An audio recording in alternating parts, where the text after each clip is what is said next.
We're now about halfway through United's season, and it's around about this time that I do my traditional breakdown of the story of our campaign so far. I don't need to tell you it's not been pretty, it's actually been quite depressing, especially as it's followed on from a bumper season last term, the best in at least 6 years. So I want to go straight into the factors determining this. So what happened? Why are the side a shadow of their former selves, a team that deservedly came third and won the League Cup last term? The most obvious answer is injuries. If you've lost your best players or even starters for most of the season, you're not going to have a settled squad. Mason Mount, Lisandro Martinez, Christian Eriksen, Tyrell Malacia, Ahmad, Casemiro, Rafael Varane, Aaron Wan-Bissaka, Kobe Mainoo and Luke Shaw have started a total of 55 matches between them. That's just 5.5 league matches apiece on average, out of 20 played when making this video. Throw in Sancho, who's made himself unavailable by his behaviour, and it's just 5.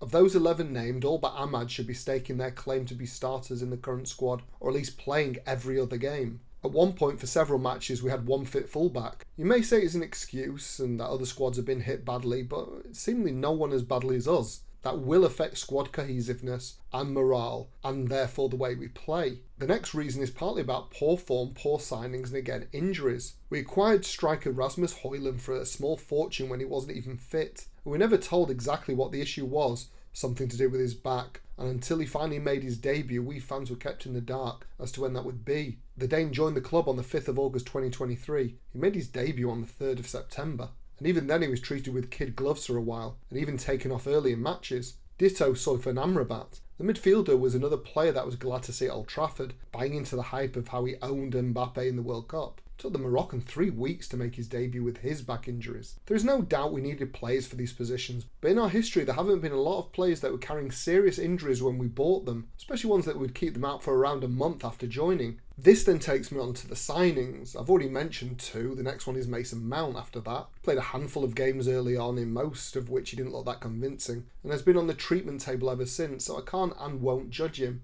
He obviously needs time and a run in the team once fit.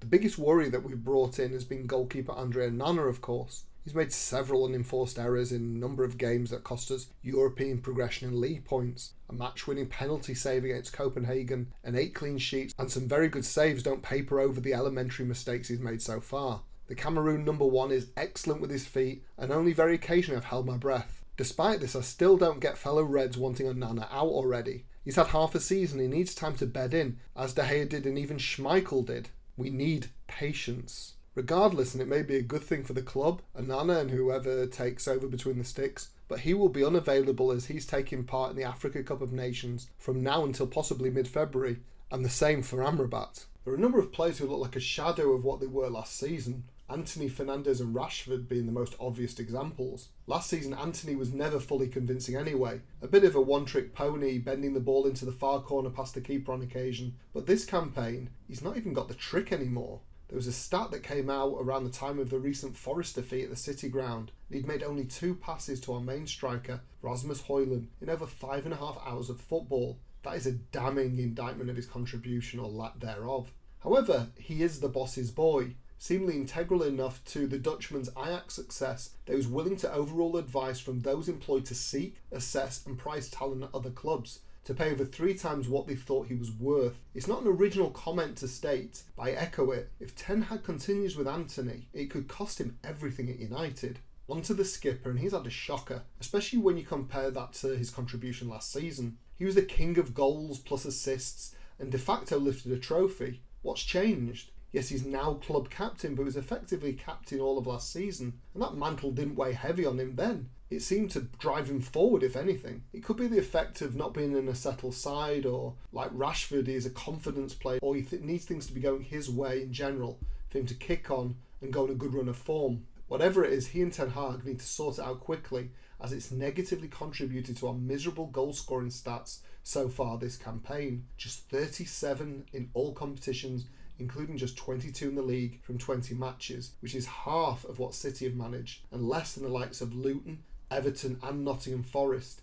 Onto the aforementioned Rashford, who now looks like a man again from 2 or 3 seasons ago, rather than the confidence-rich 30 goals a season scoring wide man who could win games on his own.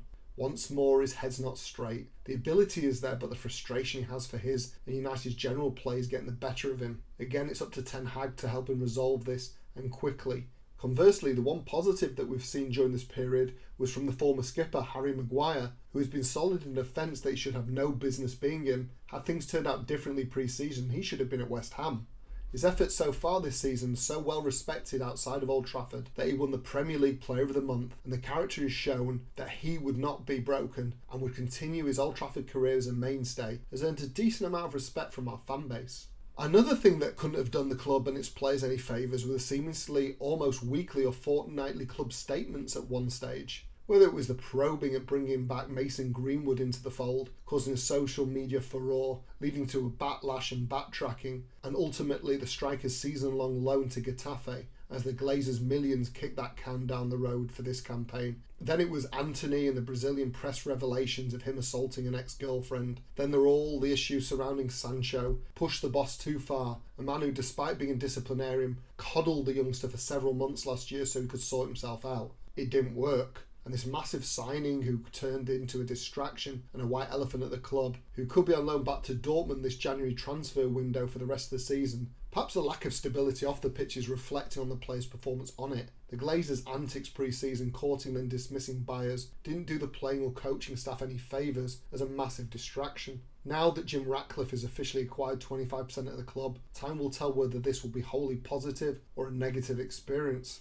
Another potential issue that I initially thought was quite a good thing was that over the summer transfer window we saw 24 players either sold or leaving on a free and a further 5 loaned out. Maybe we were a little hasty with some of the ones we got rid of, especially the youngsters, which caused more than a few eyebrows raised at their departure. I didn't mind seeing the likes of Fred, Phil Jones, Dean Henderson, Alex Tellers and especially Eric Bailly leave the club. I even understand why the boss wanted his own man between the sticks and that legendary keeper David De Gea was let go. However, there were a number who had a shot at playing who were cast aside. Anthony Elanga was an understandable departure, having not kicked on last season, and that we had enough attacking options on the wings. But he's played well for Forest since joining, which makes you think. Tendon Mengi seems to be a far more obvious error. He left for Luton in the summer and has really showed his worth at Kenilworth Road, being lightning quick and a player that could really develop into a Premier League mainstay, whether at Luton or somewhere else, and would definitely have had starts in our injury-hit team this season. On loan, Brandon Williams, who's a fullback, would have definitely got starts. All of these factors have resulted in the worst league form we've had for decades in terms of defeats, and it could have been so much worse. Many of our victories were undeservedly earned, or they were after clawing our way back from self-inflicted adversity. Wolves cut through us again and again on the opening day. It's as if we had no midfield, yet we scraped through with a 1-0 win thanks to Rafael Varane.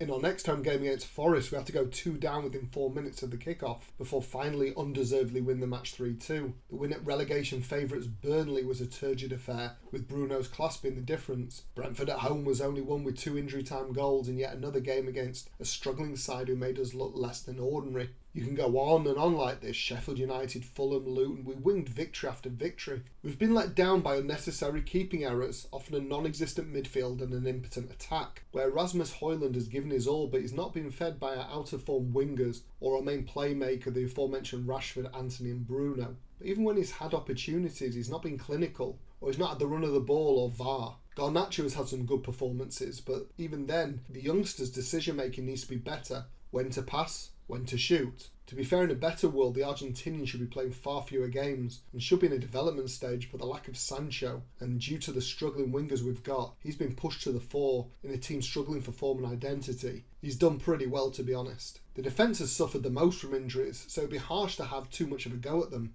Maguire and the veteran prodigal son, initially just a pre-season stopgap, Johnny Evans, have been 2 of our most consistent performers. Varane has done well on occasion when he's been fit, but a damning indictment of his availability or lack thereof over the last 2.5 years. It's already been announced that he'll be allowed to go in the summer. We've played 20 league matches and only half have been won, with 9 defeats. If we continue like this, with the standard of performances and results, rightly or wrongly, I can't see Ten Hag keeping his job. On to our performance in cup competitions, and the League Cup was our first trophy under Ten Hag. However, we embarrassed ourselves with a pitiful defence of it. After a convincing 3-0 win in September against a deliberately understrength Palace side, we then took on Newcastle at Old Trafford on the 1st November. How we folded to an injury-hit Magpies team is amongst the lowest of the low points for the whole of this first part of the campaign. 2 down by half-time, we were swept aside 3-0 by the end. Our Champions League challenge, if that's what you call it, was even more depressing than our League Cup defence. We even got a very doable group. Of course, Bayern are one of the favourites for the competition, but if you're not one of the top seeds, that was always going to be a factor.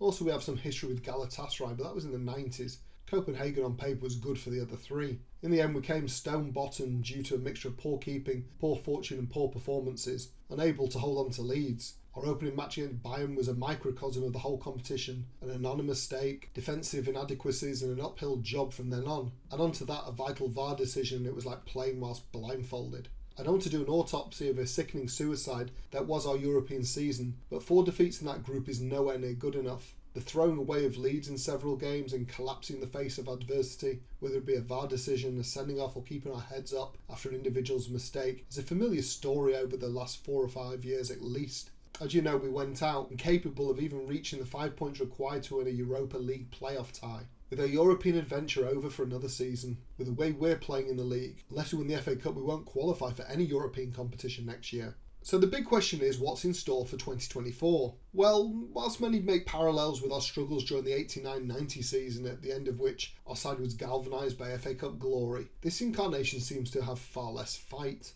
As I mentioned earlier, if you compare the games we got something out of with those that we actually deserve something, we'd be fighting for relegation. That said, at the time of recording this, we're still in the hunt for Europe. We still have the FA Cup and have had a kind away draw at third tier Wigan in the third round. However, this competition can be very luck driven, so who knows? We'll just journey hopefully on the road to Wembley. So a season so far that few Reds would have predicted back in August, when many thought a title challenge wasn't too unrealistic a possibility. Now that looks to be in tatters, and we've had a full reversal of the last campaign's multiple cup runs. We only have Europe to aim for in the FA Cup as far as silverware goes. Back at the beginning of the campaign, I asked my Get About United members on Facebook, how many trophies will we win? 74% said 1, with 10% saying we wouldn't win anything. I guess we'd all take the FA Cup now, wouldn't we? As it should be. So what do you think are the reasons it's all gone wrong so far? And what can be put right? And what do you think will happen to our fortunes in the second half of the season? Write your responses in the comments below and like, share and subscribe. Thank you as always for your support.